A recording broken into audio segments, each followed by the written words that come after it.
taw bu métti daf fi wàcc ci quantité ndox yi nga xam ne am na solo trop su ma sañoon ni c'est rare de voir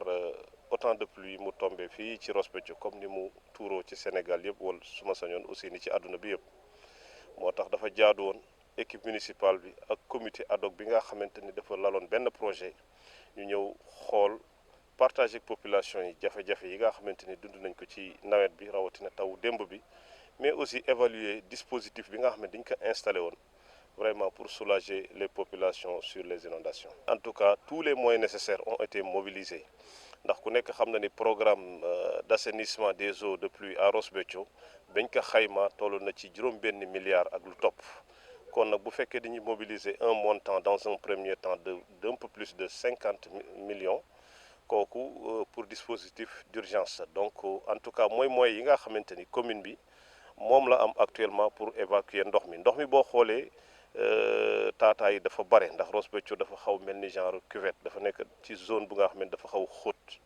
goudron bi xaw ko féete kaw donc ruissellement yi facilement day am impact ci biir population yi ba pare am na ci tuuti argile donc aspiration d'eau bi dina xaw jafe moo tax pratiquement quartier yi foo ci mënti dem actuellement li fa nekk ci ndox vraiment il faut dire que bari na trop mais nag dispositif bi en rapport avec toute la population ndax quand même gis nañ fi benn engagement bu exceptionnel cette année quand même que ni toute la population muy mag muy ndaw muy góor muy jigéen mobilisé wu nañ ci ku ci nekk ci sa xalaat ak moyens yi nga am vraiment nga mettre à la disposition de la population pour que ñu évacuer ndox ñi am na ñu ciy joxe seen ay moto pompe di ay entrepreneur ci dëkk bi ñuy joxe seen ay engins xam naa ni seen compétence feeñ na matériellement ndax ndox mi moo bare en fait mais dispositif bi ça marche ndax fépp fu ñu waroon évacuer maa ngi gis ni ndox bi mu ngi dem mais quand même ndox bi bare na bare waaye gu nga xamante ni il faut des moyens beaucoup plus lourds que ça voilà ba nga xamante ni peut-être évacuation bi dina gën a jàppandi mais dafay xaw a yéex rek mais macha allah ça marche très bien am nañu compétence bi ndax seen CV montré na seen compétence mais aussi seen jaar-jaar montré na seen compétence lii ñu gis tey ci Ross Béthio nga xam ne ci seen ay conseils seen expertise seen analyse bien documentée c'est la ñuy sukkandiku pour installer ko loolu aussi prouvé na seen compétence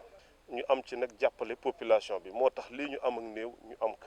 ndax tey boo xoolee bare na dëkk yi nga xamante ni fii may wax ak yow ay capitale régionale lañu ñi ngi sous les eaux parce que xëy na anticipation bi ñu ci defoon ci weer yi la jiitu xëy na ñoom xëy na jotuñu ko def moo tax aujourd'hui ñu mën a am résultat ba nga xamante ni ñu ngi ciy sant yàlla bu baax. avant muy taw la ñu dem louer suñu 5 camions hydrocureurs pour 3 mois pendant toute l'hivernage ba pare tamit ñu def extraction des eaux des ménages gratuitement je précise bien gratuitement laaj ñu ci nit 100 francs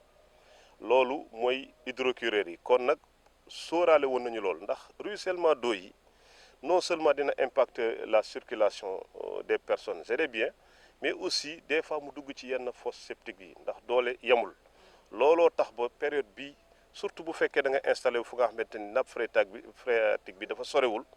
boo additionné nappe phréatique eau yi ca jóge boole kaak ndoxum taw plus ndox mu nga xam ne nit gi dafa doon sangu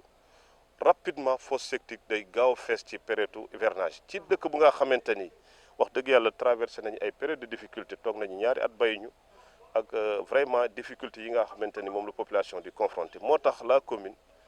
je peux même dire que cette fois-ci ce n'est pas la commune c'est la volonté sama participation la man Faly Seck ma jël en charge 5 hydrocureurs personnellement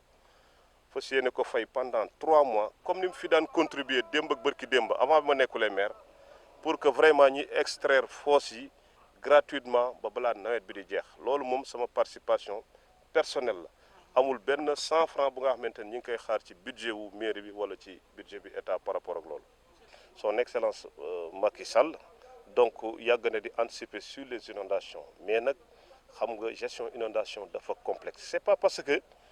jënd nga suffisamment de matériel installé nga suffisamment de dispositifs rek que doo am inondation ndax inondation taw yi day varier d'année en année dëkkuwaay yi aussi daf ciy jouer ndax da ngay gis des conduites d'eau yi nga xam ne nit ñi dañuy dem foofa installé fa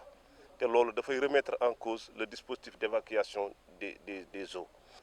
mais li ma constaté mooy que ni war nañu yokk moyens yi ci wàllu tuyauterie en termes de longueur ci mètres yi ñu war a yokk ci tuyauterie mais aussi en terme de diamètre ndax am na quantité d'eau yi nga xam ne boo ko defee ci tuyau bu ndaw mën nga toog 1 mois di génne te du egg kon nga wut tuyauterie yi nga xamante ni mooy les rouleaux là moom la maa ngi koy wax léegi le doyen Senghor Sow pour que ñu penser à ce que ñu am ko def comme ni waa Orsec di def pour que vraiment bu ñuy mën a tirer ndox bi mu gën a gaaw mais aussi ba ci moto pompe yi maa ngi koy laaj léegi ni est-ce que jar na ñu wuti ji des moto pompes beaucoup plus lourds que ça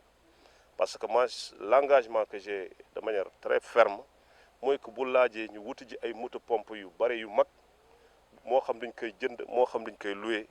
daañu wut les voies et moyens vraiment pour teg ko fi pour mën a dindi ndox mi ci Ross Béthio ba mu set